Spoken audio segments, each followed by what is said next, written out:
आम आदमी पार्टी के नेता अरविंद केजरीवाल ने एक बार फिर विवादास्पद बयान दिया है। केजरीवाल ने सांसदों विधायकों पर परोक्ष रूप से निशाना साधते हुए कहा है कि देश की संसद और विधानसभाओं में आतंकी बैठे हुए हैं। केजरीवाल ने बात दिल्ली के सेंट स्टीफेंस कॉलेज के छात्रों से बातचीत में कही। अब ये संसद के अंदर और ये विधानसभा के अंदर जो आतंकवादी बैठे हैं, अब इनसे अंदर वालों से जाके लड़ना है आपको। जरा ध्यान से सुनिए आम आदमी पार्टी के नेता अरविंद केजरीवाल के इस बयान को। केजरीवाल कह रहे हैं कि संसद विधानसभाओं में बैठे हैं आतंकवादी। एक बार फिर से सुनिए कहना क्या चाहते हैं केजरीवाल।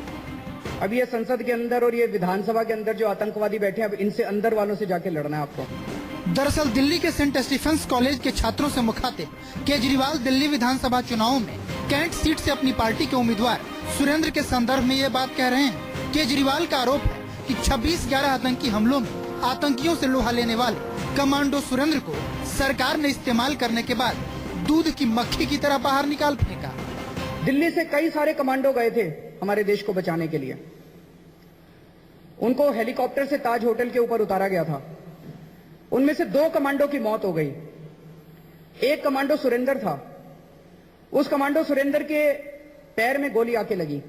जब वो वापस आया तो हमारे देश की सरकार इतनी गंदी है कि उसको मेडल देना तो दूर, उसको सम्मान करना तो दूर, उसको नौकरी से निकाल दिया। बकौल केजरीवाल कमांडो सुरेंद्र को सरकार ने नौकरी से तो निकाल ही दिया, उसे अपनी पेंशन के लिए भी 4 साल तक भटकना पड़ा। फिलहाल उसी कमांडो सुरेंद्र को दिल्ली कैंट इलाके से आम आदमी पार्टी का टिकट दिया गया है, जिसे पार्टी के सर्वेसर्वा केजरीवाल ने आगामी चुनावों का ऐसा मंत्र दिया है जो एक बार फिर से सियासी भूचाल ला सकता है। अब ये संसद के अंदर और ये विधानसभा के अंदर जो आतंकवादी बैठे हैं, अब इनसे अंदर वालों से जाके लड़ना है आपको।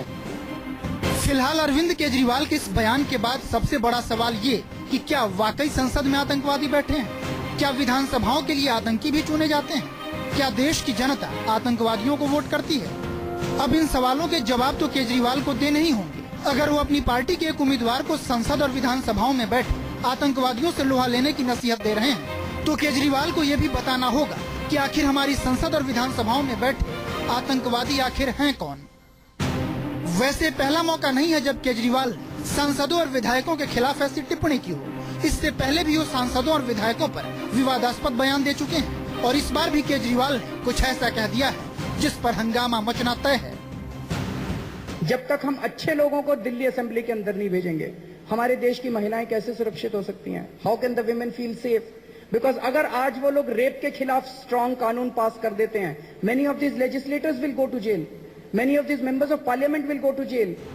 दरअसल जन लोकपाल की लड़ाई के गर्व से निकली केजरीवाल की आम आदमी पार्टी दिल्ली विधानसभा चुनावों में सभी 70 सीटों पर अपने उम्मीदवार उतार रही है। पार्टी संयोजक केजरीवाल अपने तमाम उम्मीदवारों को खुलेआम ईमानदारी और अच्छे चरित्र का प्रमाण पत्र भी दे रहे हैं। लेकिन खुद को बेहतर बताने की कवायद में दूसरों को बदतर करार देने वाले केजरीवाल को ये तो बताना ही होगा कि क्या वाकई में संसद और विधानसभाओं में आतंकवादी बैठे हुए हैं या फिर केजरीवाल का यह संगीन आरोप महज चुनावी हथकंडा है।